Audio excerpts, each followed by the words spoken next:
Hi, I'm making a video, like a test video for a new camera mount, and I wanted to talk about some things like Ian McGilchrist's work. I recently watched some videos. I haven't read his latest book, or really his other books either, but I've watched enough of his videos and his interviews that I kind of know what he's about. So, how should I say? We're so on the same wavelength. All the things he talks about are things that I have come up with myself as being wrong with the educational system. When I was in grade school, I never got very good grades because I was always thinking about what they were teaching related to things in other classes, other things I knew, kind of integrating the knowledge and building a world that works together, like a knowledge engine, I called it.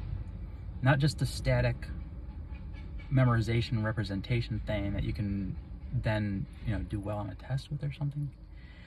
I just knew that my way of learning was better than all of my teachers. So, I was kind of had a little bit of an attitude about school, I will admit. I used to stay home from school and read physics books.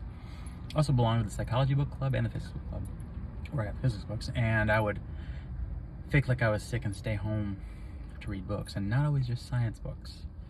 One time I stayed home and I read The Lord of the Rings, and it was so exciting. I was just like, oh, I'm so sick, I can't go to school. I got a headache and a stomach ache and all this weird stuff I would make up. Sometimes I did get really bad headaches, so I had migraines when I was a little kid, partly because of these things that I saw. But anyway, I managed to get through school on the edge of failing all the time. I was like 335 out of 360 students class rank, so I was almost at the bottom, like D- average. Just managed to pass, and the only reason I got into college is because I got really high, like 99 percentile and everything on my ACT test, which I took twice just to make sure, because I didn't study for it, and everyone was surprised because I had such bad grades. I never did any homework, I didn't turn in my labs and chemistry, all that kind of stuff, but I got the highest grade on the chemistry exam of both classes. So, there's something wrong there. I wasn't doing the work, but I was getting it because it was my way of learning that I figured out. I was really good at figuring something out and applying it to myself, like heuristic fashion. Like I would figure out what was most relevant, and usually what's most relevant is the most eternal principle behind the specific thing that you're learning. And I noticed there were relationships between those things in my different classes, and so I put together this picture of what was behind all these things. It's kind of like when people do comparative religion, like the Golden Bough or Joseph Campbell stuff, the Hero with a Thousand Faces. The myths have this backbone in them, like the bones upon which the myth is fleshed out. And both computers and humans have figured out there's something like that for stories that we write. So I call it the bones of story. So it's very important to understand that our bodies are the source of a lot of our metaphors. That's not an accident. And that our bones make the marrow of our bones, makes our blood. So it's like the lifeblood comes from that structure. And this segues perfectly into Ian McGilchrist stuff, because he talks about the two halves of the brain and lateralization, which I went through all the studies and the Sperry studies and all that kind of stuff back when I was an undergraduate in 1988 or 89. And it's one of the reasons why I thought, oh my God, nobody really knows what's going on in the brain. So I took Lewin's field theory and like the bringing together of information through time and space in a working whole. Now, Giulio Tononi has this phi math that he does about information integration. He came up with that stuff way after I did. I was, back in the 80s, and I think he started writing around in the 2000s. But anyway, these people, it just takes them more time to get these things. It's funny because sometimes they use the same examples I use. If I talk to them, they'll write books based on stuff I say, and it's like, even like people like Susan Blackmore, the meme idea, I had that idea. I got it from studying Lumsden and Wilson's Promethean Fire, which also was related to my idea of the culture and the information kind of building on each other and being a selection pressure. So I realized that civilization was selecting for the wrong type of brain usage to understand the meaning of things, which is really what Ian McGilchrists is saying is wrong with everything right now. And selection happens extremely rapidly.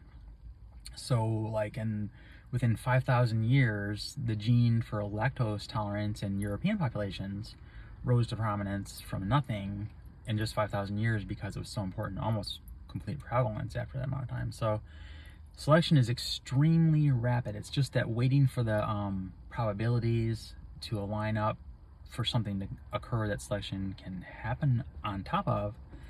It's very important to understand this. That takes a long time. So if you have something that took a long time for us to get meaning out of things, and then you have the selection pressure and civilization coming from these meme structures in our brains. I talk about what all these things are in my first book, Textbook of the Universe, The Genetic Ascent to God. I did things that Ian McGilchrist talks about that he gives lip service to, but I actually did them. Like, he says you should be able to argue for the opposite side of how you view things better than they can, and to really understand and be effective. So I started out being pretty liberal when I was in undergraduate, and I wrote papers on prejudice and how black people have to go to see movies with white people in them and how it affects their emotions and things like that. A lot of that stuff didn't turn out to actually be true. Black people like the way they are, which is very good. So when we say something like Black Lives Matter, I'm like, no. That's assuming, before you make that statement, the foundation of that statement is saying that there's some world in which they don't matter. And black people do not have generally low opinions of themselves based on our criteria, because they're different, and that's okay. That's what I'm trying to say, is that it's okay for people to be different, even genetically. But anyway, I went into really went into like race and racism and how the word racism came about. I went to conferences and secret meetings with racist compounds. I talked to all the top supposedly racist leaders around the world, because they're humans. And we need to know this stuff. Why are humans doing this? And it's all started when I saw a protest by some neo-Nazis in Bloomington at the birthplace of the founder of the American Nazi Party. And they were standing there. There was like 5 of them with riot gear on. People were throwing stuff on them. They just stood there. It's like, why would someone do that? I saw on their faces that it was serious. Like they weren't just like being flippant or rebellious or something. Then, even further, I read Mein Kampf, and I saw, whoa, shit, somebody's smart.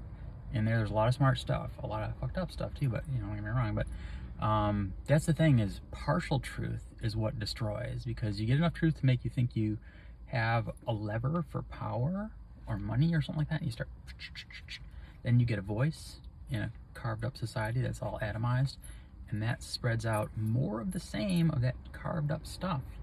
And it ends up, in the end, always leading to some conflict or revolution that actually does carve everybody up or burn them, or wars and things. So I got to be good friends with these people. I'm not scared of stuff like that, because I just realized I cannot be worried about those levers and those things that put your own personal career in good stead, because there are larger things at work. So I'm naturally self-sacrificing when it comes to truth. And that's one of my maxims. If you don't keep truth above all other motives in your life, you can have fun. I mean, look at my outfit. I'm fun. I like humor. I'm silly. See? Look at that right there. I was just silly. So you can do all these things, but you have to always have truth be above all other motives. Like if there's like a pyramid of truth, this here, this is your truth motive, other motives, family, your own life. I'm not kidding. Like everything you have, no matter how small the additional oomph or motivation is, it's got to be there. That's the only way your civilization is going to be viable, and it's because it's a natural law built into the universe. And I talk about that in my first book, The Textbook of the Universe, The Genetic Ascent to God. So I actually did that. I gave speeches. I learned everything I could about what the Germans thought the Jews were doing, what they were actually doing, like from actual records from both sides. Looked into all of that stuff, and I really did figure out what was going on. And so it gave me so much insight that I can write a book now. I'm planning to. I've got it in my notes of books to write, about the 5 types of Nazis and why they became Nazis and what purpose it serves for them and what that kind of stuff, and why people get like that. And it's because people are desperate for whole truth. It really is. And when they get a little bit of it, it kind of makes them go crazy. And if they feel like that's why every side in a war can say that God is with them or on their side or something. The Germans, I remember when I first saw these belt buckles that say Gott mit uns. It's like they thought God was with them. We just so naturally think of them as the bad guys that is like, what?